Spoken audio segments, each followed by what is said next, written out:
কিন্তু খেলেন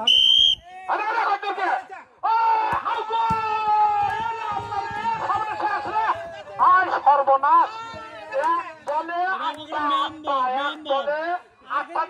কি কথা ব্যবহার খুব সুন্দর গোড়ায় মারেন দুটোর মাঝখানে নেইমার যাচ্ছে মারো খালি দুটোর মাঝখানে 3 বল চান্স আছে এখন পিছনে খেলা হবে কিন্তু আসো সব আসো করবি যাও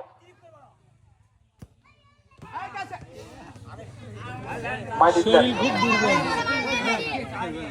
বল লাগে আবার ব্যাগে আসে কি কথা বলে জোরে মারবে হয়তো এই দাও আউ গো লাস্ট চান্স মাঝখানে নাগলি করে পড়ি মাঝখানে নাগলি দুটো পড়বি মেম্বার সাহেব মিস করে দিলেন একটি গিয়ার সান্ত্বনা পুরস্কার।